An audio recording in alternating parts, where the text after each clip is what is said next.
O desejo por segurança faz com que, muitas vezes, a violência seja uma opção para combater ações criminosas. Ruanda é um exemplo disso, quando viveu um dos maiores conflitos do século passado. E, apesar das intervenções da ONU, milhares de pessoas morreram. Qual é o papel das autoridades em massacres como estes? Situações parecidas acontecem também em cidades como São Paulo e Rio de Janeiro. Para conversar mais sobre esse tema, nosso convidado de hoje é o jornalista João Paulo Charlot, especialista na cobertura de situações de violência. Charlot, obrigada por sua presença. E para esse bate-papo aqui, temos também os estudantes de jornalismo Michele Carvalho, Roberto Mati, Maurício Herman, Letícia Holanda, Aline Cristine e Pauli Anoni.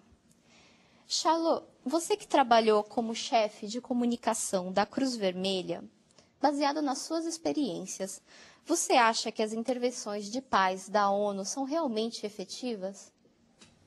Em alguns casos sim, em outros não. Você mencionou Ruanda no começo. Ruanda é um caso clássico, talvez o caso mais conhecido, onde a intervenção da ONU foi um desastre. Talvez não tanto pela intervenção, mas justamente pela omissão. Ou seja, e não só da ONU, mas da ONU como um reflexo da omissão de toda a comunidade internacional nesse massacre que foi o pior desde o Holocausto da Segunda Guerra Mundial. Do meu ponto de vista, isso aconteceu porque foi num país africano. Se tivesse sido, talvez, no leste da Europa, menos provável que isso acontecesse. Em outros casos, as intervenções da ONU são exitosas, né? Nem sempre são intervenções militares. Muitas vezes são intervenções no campo diplomático, que surtem efeitos, outras vezes não. Um exemplo, talvez, mais positivo seja o caso do Haiti, e que, por coincidência, envolve o Brasil, a maior mobilização de tropas brasileiras desde a Segunda Guerra Mundial. E ali houve uma missão com imposição da força, uma missão militar, mas que principalmente agora tem um forte caráter civil. E embora ainda tenha muito para ser feito, é uma missão que teve um sucesso relativo, né? As regras estabelecidas nas convenções de Genebra, elas são respeitadas nesses conflitos armados? As pessoas que acompanham esse tema no mundo jurídico, elas têm uma frase que eu acho que é muito interessante, diz assim: é possível você medir o quanto o direito é desrespeitado na guerra, porque a morte de crianças, de mulheres, é muito visível. Mas não é possível você medir o quanto o direito é respeitado, porque isso não aparece, né? E como que é medido isso? Pois é, os casos, vamos falar de casos recentes, por exemplo, envolvendo prisioneiros de guerra. É uma categoria protegida dentro do direito, que deveria ser poupada de tortura, de humilhações, maus tratos, desaparecimento forçado, execução. Você pegar um caso como Guantánamo, caso de Abu Ghraib, essas detenções secretas norte-americanas em navios que estão no meio do oceano, em território internacional. São todos casos que mostram violações do direito. E não é o problema só de violar uma norma do direito, violar um texto.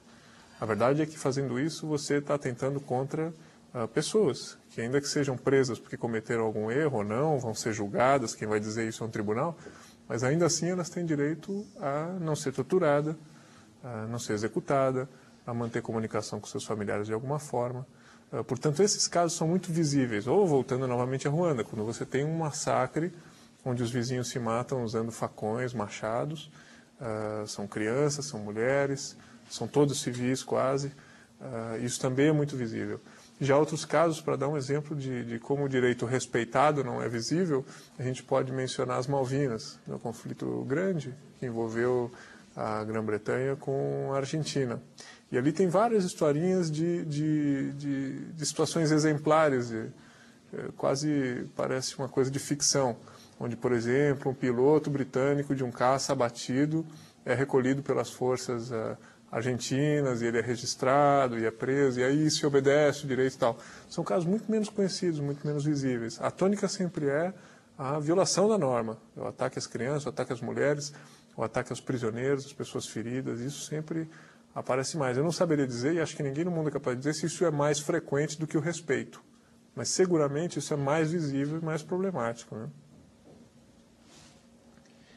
Charlot, com relação ainda ao cumprimento das normas dos direitos humanos, eu queria pegar um exemplo mais próximo a nós, aqui é o da Colômbia, que tem sempre gera várias discussões a respeito disso, com a presença de um Estado que tem um grande envolvimento com o narcotráfico, o próprio Estado.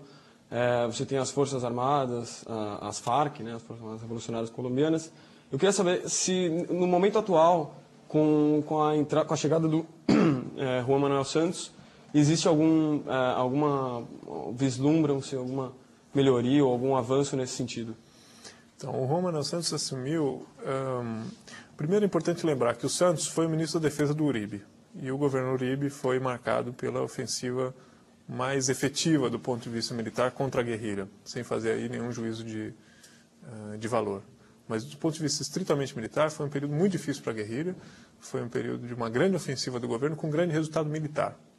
E o Santos era o homem que coordenava isso no Ministério da Defesa.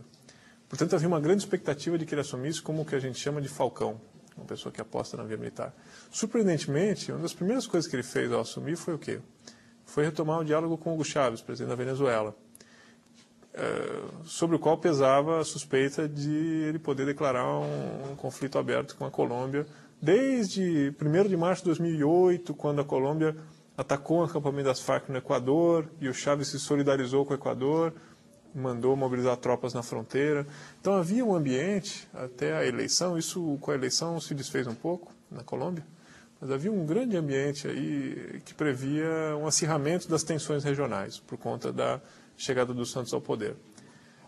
Soma isso o fato de, na primeira semana de governo dele, ter acontecido um grande atentado à bomba em Bogotá, que era uma coisa que não acontecia há muito tempo, um atentado contra a principal emissora de rádio da Colômbia. Só que essa bolha que esperava que estourasse não estourou. Na verdade, ele assumiu com um discurso muito mais ameno, mas continua falando na via militar como a única via para derrotar as Farc. Quem vem sinalizando com o diálogo são as Farc. Vem dizendo que gostaria de poder fazer uma participação na reunião da Unasul para expor seu ponto de vista, tentando uma saída negociada porque está muito acuado militarmente. Agora, estritamente sobre direitos humanos, é difícil dizer, porque as violações ali são graves, são frequentes e muito antigas. É um conflito interno muito antigo. Sempre que você tem forças combatentes não regulares, guerrilheiros, você tem essas violações acontecendo. O Estado colombiano é um Estado que viola também o direito da guerra, além dos direitos humanos. É o que eles chamam de falsos positivos, por exemplo, são execuções de civis que não têm ligação com a guerrilha, mas que o exército tenta fazer passar como se tivesse sido uma morte em combate de um grupo guerrilheiro, de uma patrulha de guerrilheiros e tal. É difícil dizer se isso vai crescer ou vai diminuir. O que dá para dizer é que ele diz com todas as letras que vai continuar apostando na solução militar. E com as Farc acuadas é capaz desses conflitos serem cada vez mais frequentes até a extinção militar da guerrilha, que é o que ele pretende. Nesse embate, se seguir a tendência desses últimos 50 anos, você vai ter continuidade dessas graves violações de deslocamentos forçados, desaparecimentos forçados, execuções, recrutamento de criança, ataques a alvos indiscriminados, uso de mina antipessoal, uma lista interminável de violações ao direito. Envolvimento com os paramilitares, isso tem alguma relação também? Pois é, aí você entra numa área que é uma violação do direito, mas não do direito da guerra nem dos direitos humanos. Você vai entrar num tema de corrupção e tal. Os paramilitares, do ponto de vista estritamente do direito da guerra, são mais um grupo combatente. Na medida que são um grupo combatente, o que eles devem fazer é respeitar o direito como todos os outros. Depois, o que você tem são considerações políticas sobre a legitimidade, a legalidade, né? O governo Uribe foi muito marcado por denúncias de conivência e até de envolvimento com os paramilitares. Essa primeira forma que você citou de alcançar a população, como efetivamente seria feito se houvesse essa possibilidade de mobilizar uma população de um país fechado ou democrático? Nos países fechados é muito difícil, né? Mas essa é a opção mais comum. Você pega ONGs como Anistia Internacional, Human Rights Watch, pega o caso dessa iraniana Sakineh, condenada à morte por apedrejamento ou enforcamento, o que quer que seja. Você tem a família dela, você tem uma ONG que é fundada para defender o caso específico dela, você tem governos como o governo brasileiro oferecendo asilo, aí a coisa começa a acontecer. Você tem a imprensa que cobre isso exaustivamente, né? Isso é uma coisa orgânica e independe de um input, de uma iniciativa da ONU, de alguém em particular. Uma coisa um pouco mais mais ampla. Essas campanhas acontecem assim.